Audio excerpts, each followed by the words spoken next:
గౌతమ్ గారు నమస్తే సార్. నమస్తే అండి. సార్, మనకి 2019 నుంచి 2024 దాకా బాగా నలుగుతున్న పేరు ఒకటి ఏబి వెంకటేశ్వరరావు గారు. ఎందుకంటే అవును. ఏబి వెంకటేశ్వరరావు గారు చంద్రబాబు గారు గవర్నమెంట్ లో ఉన్నప్పుడు ఇంటెలిజెన్స్ ఐజీగా ఉన్నారు. ఆ తర్వాత అవును. ఏంటంటే జగన్మోహన్ రెడ్డి గారు వచ్చినాక మరి ఎందుకు ఆయన మీద మాత్రం గట్టిగా పగబట్టారు. సో ఆయన ఫస్ట్ సస్పెండ్ చేశారు, తర్వాత ఇంకో ఏదో శాఖలో పెట్టారు, మళ్ళీ అందులో కూడా సస్పెండ్ చేశారు. సో ఏంటి సార్ అంటే ఏబి వెంకటేశ్వరరావు గారికి జగన్మోహన్ రెడ్డి గారికి మధ్య ఎందుకు అసలు ఆ వారు జరుగుతా ఉంది? ఒక మనిషి మీద జగన్మోహన్ రెడ్డి ఎందుకు అంతగా కక్ష కట్టాడు? అలాగే ఏబి వెంకటేశ్వరరావు గారు అంటే ఆయన పాపం ఎన్నాళ్ళ నుంచి కూడా వెయిట్ చేస్తా ఉన్నారనమాట డీజీపీగా రావాలని. అది చంద్రబాబు గారే చెయ్యాలి, కానీ ఆయన చేయకుండా ఇంటెలిజెన్స్ ఐజీకి పంపించారు.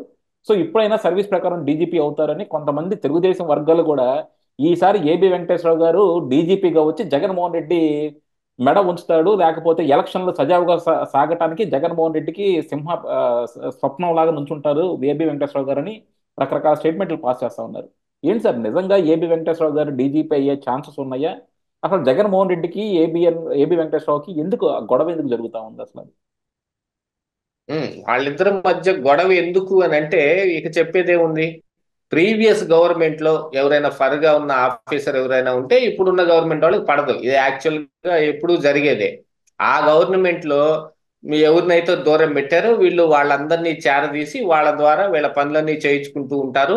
ఆ వాళ్ళు గవర్నమెంట్ లో ఉన్నప్పుడు ఎవరినైతే ఉన్నారో వాళ్ళని ఎటు కావాలంటే అటు పంపించటమో ఏదైనా చేయటమో, లేకపోతే జగన్మోహన్ రెడ్డి లాగా బాగా కక్ష పట్టుంటే గనక ఈ ఏ, సస్పెండ్ చేసి ఏ కారణం చూపించకుండా, లేదు సరైన కారణాలు సహేతుకమైన కారణాలు లేకుండా సస్పెండ్ చేసేసి కోర్టులకు వెళ్తే ఆ కోర్టులలో పోరాడుతూ ఉంటారు. ఏవి వెంకటేశ్వరరావు గారిని సస్పెండ్ చేసిన తర్వాత ఆయన హైకోర్టుకు తిరిగాడు, ఆ తర్వాత సుప్రీం కోర్టుకు కూడా తిరిగి మళ్ళీ విధుల్లోకి రావటం జరిగింది. ఇక తప్పని పరిస్థితుల్లో విధుల్లోకి తీసుకున్న తరువాత కూడా ఆయన పోలీస్ శాఖలో ఉంచకుండా స్టేషనరీకి పంపించడం జరిగింది. అక్కడికి పంపించినాక కూడా జగన్మోహన్ రెడ్డి ఏమో ఆయన వదిలిపెట్టలేదు.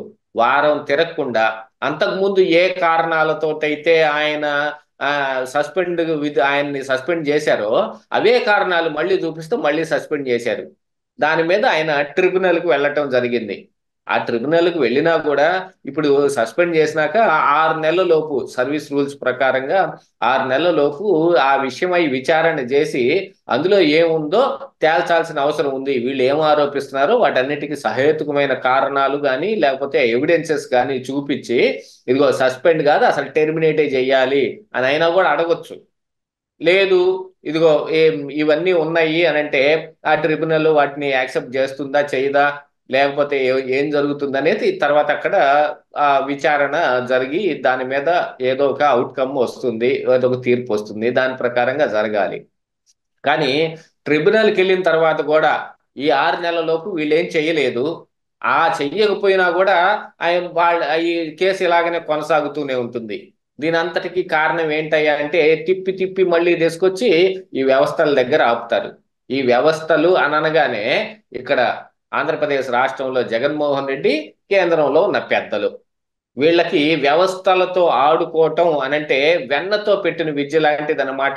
చిన్నపిల్లాడికి బంతిస్తే దాంతో రెయ్యం బగుళ్ళు 24 గంటలు ఆడుకుంటాడు చూడండి, బోరు కొట్టేసేదాకా. అలాగా వీళ్ళకైతే బోరు కూడా కొట్టదు.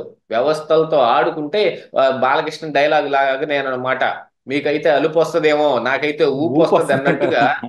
ఆ వీళ్ళకి వ్యవస్థలతో ఆడుకుంటుంటే ఇంకా ఊపు వస్తుంటది. అలాగా ఆ వ్యవస్థలతో ఆడుకోబట్టి ఇక్కడ దాకా తీసుకొచ్చి ఎలక్షన్ కోడ్ వచ్చిన తర్వాత చాలా మంది ఇప్పుడు అసలు టీడీపీ జనసేన బీజేపీ తోటి పొత్తెందుకు పెట్టుకున్నారండి? వాళ్ళ ఓట్లన్నీ వీళ్ళకి కావాల్సి వచ్చా? ఎన్ని ఓట్లు ఉన్నాయని? 1% కూడా లేవు. లేదు, వాళ్ళు ఏమన్నా ఇక్కడ ప్రభావితం చేయగలిగిన కొన్ని వర్గాలు ఏమైనా ఉన్నాయా? ఏదో రాజస్థాన్ లో కానీ మధ్యప్రదేశ్ లో కానీ లేకపోతే ఎక్కడ ఉత్తరప్రదేశ్ ఇట్లాంటి వాటిల్లో ఉండే ఆ, వీళ్ళు ఉంటారు చూడండి, మ్, ఎవరు జాట్లు కానీ లేకపోతే ఆ కొన్ని రకాలు ఆ, ఉంటారు ఠాకూర్లు కానీ, అట్లాంటిది ఏది ఇక్కడ ఏం లేదు కదా బీజేపీ ప్రభావితం చేయగలిగేది. వాళ్ళు ఏం లేకపోయినా కూడా ఎందుకు పెట్టుకున్నారు? వ్యవస్థలు సక్రంగా పనిచేయటం మొదలు పెడితే ఎన్నికలు సజావుగా జరిగితే ఎట్నో ఒకట మనం గట్టెక్కొచ్చు. లేకపోతే జగన్మోహన్ రెడ్డి ఏదో తిమ్మిని బమ్మిని చేసేస్తాడని వాళ్ళ భయం. అందుకని వాళ్ళని తీసుకొచ్చి కలుపుకున్నారు. అయినా కూడా ఏం ఉపయోగం లేదనుకోండి. కాకపోతే వాళ్ళని కలుపుకోగానే అందరికీ ఒక ఈ ఆశయం కలిగింది. ఈ సిఎస్ గాని డీజీపీ గాని వీళ్ళందరినీ తొలగించేసి బదలాయింపు చేసేసి ఎన్నికల విధుల నుంచి దూరంగా పెట్టేస్తే వే డి ఏబి వెంకటేశ్వరరావు లాంటి వాళ్ళు వచ్చి డీజీపీ అయితే జగన్మోహన్ రెడ్డి పీచం అనుస్తారు. ఏదైనా ఎవరైనా వాళ్ళ పర్స్పెక్టివ్ లోను వాళ్ళ పాయింట్ ఆఫ్ వ్యూలోను ఆలోచిస్తారు కదా. అలా ఆలోచించి చాలా మంది ఈ పాటికే ఉత్సాహవంతులైన యూట్యూబర్లు అందరూ వీడియోలు కూడా పెట్టేశారు. అసలు డీజీపీ ఏబి వెంకటేశ్వరరావు అయిపోయినట్టుగా కూడా కొంతమంది పెట్టడం జరిగింది. అవును, రేపో కానీ మాపో అసలు విషయం ఏంటి? ఉమ్, ఉమ్, ఆ కానీ అసలు విషయం ఏంటి? ఇంకా ట్రిబ్యునల్లో కేసే తేలలేదు. అంతకు ముందు ఒక వారం కిందట ఎప్పుడో వాయిదా పడితే అది నిన్నటికి వచ్చింది. నిన్నటి వాయిదా మళ్ళీ ఇంకొక 29కి వాయిదా పడింది. ఏమిటి అందులో జరుగుతున్నది అని మనం చూసామనంటే వాళ్ళు ఏం చెప్పరు. ట్రిబ్యునల్లో అసలు ఛార్జ్ షీటే వేయకుండా ఈయన ఏ ఏ సాక్షుల్ని ప్రభావితం చేస్తాడని సస్పెండ్ చేశారు అది చెప్పండి అని అంటే, ఇది మా దగ్గర ఇన్ఫర్మేషన్ అంతా ఉంది, మేము సరైన దీంట్లోనే మీకు సమర్పిస్తాం, మాకు కొంచెం టైం ఇవ్వండి అని వారం టైం అడుగుతాడు. అసలు ఈ టైం అంతా అడగటానికి వెనక ఒక కుట్ర ఉంది. జగన్మోహన్ రెడ్డికి కానీ లేకపోతే వైఎస్ఆర్ పార్టీ నాయకులకు కానీ ఏముందా అంటే, ఏబి వెంకటేశ్వరరావు గారు వచ్చే మే మోస్ట్లీ మే 29వ తారీఖున రిటైర్ అయిపోతారు.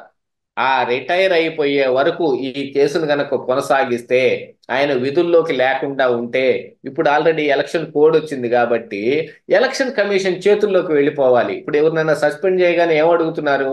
సిఎస్నో డీజీపీనో ఆ పోస్టుని భర్తీ చేయడానికి 3 పేర్లు ఇవ్వమని అడుగుతారు. మోస్ట్లీ సిఎస్ని అడుగుతారు.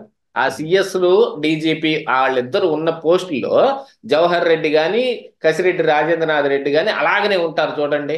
ఇదంతా బీజేపీ మాయ అన్నమాట. వడ్డించేవాడు మనవాడైతే ఎక్కడున్నా మనకి అన్ని పదార్థాలు వస్తాయన్నట్టు వీళ్ళిద్దరి నుంచి కింద ఎంతమందిని మారిస్తే ఏం ఉపయోగం? అవును. అలాగనే వాళ్ళకు కూడా వెసులుబాటు ఏముండాలి? ఇప్పుడు ఏబి వెంకటేశ్వరరావు లాంటి వాళ్ళు మళ్ళీ విధుల్లోకి వచ్చారనుకో, చచ్చినట్టు వీళ్ళ ఎక్స్పీరియన్స్ ప్రకారంగా వీళ్ళ పేర్లు ఇవ్వాల్సి ఉంటది. ఈ వ్యవస్థలన్నీ మేనేజ్ చేస్తుంది ఎవరు? మళ్ళీ వాళ్ళే వస్తారు. ఎక్కడున్నా తిరిగి తిరిగి అక్కడికే వస్తా ఉంటుంది. వీటన్నిటిని చూసుకున్న తరువాత గాని మనం ఏమీ చెప్పలేము. ఆ విధంగా ఇప్పుడు ఈ ఏబి వెంకటేశ్వరరావు గారి కేసులో మాత్రం ఆయన ఈ రేపు 29 దాకా వాయిదా వేశారు కదా. 29 ఏమన్నా ఆన్సర్ ఇస్తారా అంటే మళ్ళీ ఏదో ఒక చిన్న పాయింట్ చూసి మళ్ళీ కొంత అడుగుతారు. అంటే దరిదాపుగా ఎన్నికలు అయిపోయే వరకు నెట్టేశారనుకో, ఆయన టైం ప్రకారంగా రిటైర్ అయిపోవాలిగా. ఆ తర్వాత సస్పెన్షన్ ఎత్తివేయబడి ఆయనకి రావాల్సిన డబ్బులన్నీ వచ్చినా, ఆయనకి రావాల్సిన ఎన్ని జరిగినా మరి ఆయన మళ్ళీ డీజీపీ అయ్యే అవకాశం ఉండదు కదా. డీజీపీ కాదు, అసలు ఈ ఎన్నికల్లో పాల్గొనే అవకాశం ఉండదు కదా. ఒక అధికారిగా ఈ ఎన్నికల్ని సజావుగా నడపటానికి ఆయన వచ్చే అవకాశం ఉండదు కదా. వాటన్నిటిని చూసుకున్న తరువాత మాత్రమే ఈ నాటకం అంతా ఆడుతా ఉన్నారు. దీనికి పైన ఉన్న వాళ్ళ వత్తాసు ఖచ్చితంగా ఉంది. ఈ డీజీపీ ఏబి వెంకటేశ్వరరావుని కానివ్వరు, అది మాత్రం ఫైనల్. అందరూ ఉత్సాహవంతులైన యూట్యూబర్ లాగా మనం చెప్పలేం కదా. కొంత మ్యాటర్ తెలుసు కాబట్టి ఈ విషయం ఆయన కాలేడు, ఆ విషయం మాత్రం తెలుసు. ఆశావాహులైన ఈ టీడీపీ నాయకులు, ఎందుకంటే వీళ్ళ గవర్నమెంట్ ఉన్నప్పుడు ఏబి వెంకటేశ్వరరావు ఇంటెలిజెన్స్ డిపార్ట్మెంట్ లో ఉండి వీళ్ళకి కావాల్సిందిగా ఏం చేశాడో మరి మరి అవన్నీ కూడా చూసుకోవాలి కదా. అందుకని వీళ్ళు మళ్ళీ ఆయన వస్తే అది అది కాకపోయినా జగన్మోహన్ రెడ్డి ఈయన మీద కక్ష కట్టాడు కాబట్టి ఇప్పుడు ఈయన విధుల్లోకి వచ్చి జగన్మోహన్ రెడ్డి మీద రివెంజ్ తీర్చుకుంటాడు అని వీళ్ళు ఊహిస్తారు. వీళ్ళకి కావాల్సిందేంటి? ఎన్నికలు సజావుగా జరగటం. కానీ ఇందులో ఒక పని జరిగే దాంట్లో అదేదో చెబుతారు చూడండి సామెత, 1 షాట్ 2 బర్డ్స్ అన్నట్టుగా, ఒకటే దెబ్బకు 2 పిట్టలు రాలుతాయి అన్నట్టుగా వీళ్ళ ఆశాభావం. అసలు వీళ్ళే పెద్ద తప్పటడుగు వేశారు. బీజేపీతో పొత్తు పెట్టుకున్నా కూడా వీళ్ళు కోరుకున్నది ఏది జరగదు, ఇంతవరకు జరగలేదు. జరగదు కూడా. ఇంతవరకు వీళ్ళు కోరుకున్నది ఏది జరగలేదు. బీజేపీ ఏం కోరుకుందో అదే జరుగుతుంది. బీజేపీ జగన్మోహన్ రెడ్డి ఏం కోరుకుందో అదే చేస్తూ ఉంది. ఇది మాత్రం మనకు సుస్పష్టంగా కనిపిస్తా ఉంది. కానీ ఆశకు అద్దు లేదు కదా, వీళ్ళు కోరుకుంటూనే ఉంటారు. కాకపోతే కాలం ముందుకు నడిచి వెళ్ళిపోతూనే ఉంటుంది. ఎన్నికలు రానే వస్తాయి, మన అందరం ఓట్లేస్తాం, ఆ తర్వాత వాటిని లెక్కేస్తారు, ఆ తర్వాత వీలైతే వీళ్ళు గవర్నమెంట్ లోకి వస్తారు. అంతకు మించి వేరే ఏం జరగదు ఇక్కడ. వ్యవస్థలన్నింటినీ సక్రమంగా పనిచేపిచ్చేసి ఎన్నికలు సజావుగా నడపటానికి బీజేపీ కూడా సిద్ధంగా లేదు. వాళ్ళు మినిమం 6 ఎంపీ సీట్లు కావాలని పట్టుబట్టి కూర్చున్నదే. ఇటు టీడీపీ జనసేన కూటమికైనా అటు జగన్మోహన్ రెడ్డికైనా చెరి సగం ఎంపీ సీట్లు వస్తే రేపు ఆ కారణాన్ని చూపించి వీళ్ళకి ఏం చేయకుండా ఉండటానికి వాళ్ళు ఈ పన్నాగం అంతా పన్ని పెట్టారు. కాకపోతే నార్త్ ఇండియాలో మొన్ననే ఫస్ట్ ఫేజ్ లో 102 సీట్లకి ఎలక్షన్లు జరిగాయి. అందులో 30 to 35% సీట్లు వచ్చేది తప్ప మిగతాది ఏం కనిపించట్లేదు బీజేపీకి. ఉహు. ఆల్రెడీ నార్త్ ఇండియాలో బీజేపీ సాచురేషన్ పాయింట్ ని దాటి వెళ్ళిపోయింది పోయిన ఎలక్షన్ లోనే. ఇక అవును. సీట్లు తగ్గటం అనే విషయం తప్ప పెరగటం అనేది లేదు. సౌత్ ఇండియాలో టోటల్ గా కొలాప్స్. కాకపోతే ఒక్క ఆంధ్రప్రదేశ్ రాష్ట్రం ఒక్కటే వాళ్ళకి ఆశాభావం కనిపిస్తా ఉంది. అటు టీడీపీ జనసేన కూటమితోటి పెట్టుకున్నారు కాబట్టి వాళ్ళకు వచ్చే సీట్లైనా, ఇటు జగన్మోహన్ రెడ్డి తోటి ప్రేమాయణం నడుపుతున్నారు కాబట్టి వీళ్ళకి వచ్చే అయినా 25 సీట్లు ఇప్పుడు బీజేపీ జేబులో ఉన్నాయి. ఏది వీళ్ళతోటి వాళ్ళతోటి ఎవరితోటి పెట్టుకున్నా, ఎవరికి ఏం చేయకపోయినా, వాళ్ళు కావాలనుకున్నది చేసుకున్నా కూడా 25 సీట్లు వాళ్ళకి మన ఆంధ్రప్రదేశ్ రాష్ట్రం నుంచి గంపగుత్తగా తీసుకెళ్లి ఇస్తున్నాం. కానీ వాళ్ళు 25 పైసలు కూడా మన ఆంధ్రప్రదేశ్ రాష్ట్రానికి విధించడానికి రెడీగా లేరు. ఇది మాత్రం గుర్తు పెట్టుకోవాలి. ఇక ఏబి వెంకటేశ్వరరావు గారి విషయానికి వస్తే, ఈ ట్రిబ్యునల్లో ఆయన సస్పెండ్ అయ్యే వరకు ఈ కేసు ఇలాగనే కొనసాగినా కూడా ఏమాత్రం ఆశ్చర్యం లేదు. ఆయన విధుల్లోకి రావటం చాలా చాలా తక్కువ పర్సెంట్, అసలు 99% ఆయన విధుల్లోకి వచ్చే అవకాశమే కనిపించట్లేదు. యా, చూద్దాం సార్. ఇది బేసిక్గా ఏంటంటే ఇక్కడ ఒక జగన్మోహన్ రెడ్డి అంటమే కాదు కానీ మన న్యాయ వ్యవస్థను కూడా మనం అనుకోవాలన్నమాట. ఎందుకంటే న్యాయ వ్యవస్థకి ఏదన్నా వెళ్ళిందంటే అది రిజల్ట్ రావటం మాత్రం కొన్ని సంవత్సరాలు అయిపోతుంది. దానివల్ల విలువైన జీవితాలు నాశనం అయిపోతుంది, విలువైన సమయం నాశనం అయిపోతుంది. ఇది మాత్రం కంపల్సరీ అవును. ప్రక్షాళన చేయాలి. ఎందుకంటే ఇదొకటే కాదండి, నాకు పర్సనల్ గా కూడా కొన్ని తెలుసు అనమాట. ఒక చిన్న కేసు, సంబంధం లేని కేసులో కూడా ఎవరన్నా వెళ్తే రిమాండ్ వేస్తే వాళ్ళు బయటకు రావడానికి 3-4 వారాలు పడుతుంది, ఏ తప్పు ఏ పాపం చేయని వాళ్ళు కూడా. సో అవును. డెఫినెట్ గా ఏంటంటే న్యాయ వ్యవస్థ మాత్రం కంపల్సరీ ప్రక్షాళన చేయాలి. దానివల్ల చాలా మంది జీవితాలు నాశనం అవుతున్నాయి, సఫర్ అవుతున్నాయి. సో అందులో బెస్ట్ అవును. ఎగ్జాంపుల్ ఏబి వెంకటేశ్వర గారు.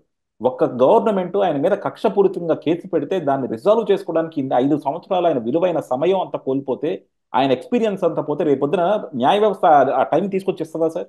ఇప్పుడు 5 సంవత్సరాలు అవును. సస్పెండ్ చేశారు కాబట్టి ఆయన్ని ఇలా ఆయనకి తగినంత అర్హమైన పొజిషన్లు ఇవ్వలేదు కాబట్టి రేపొద్దున తీసుకొచ్చి ఆ పొజిషన్ ఇవ్వరు కదా వీళ్ళు, ఆ టైం ఏమివ్వరు. ఇవ్వరు కదా.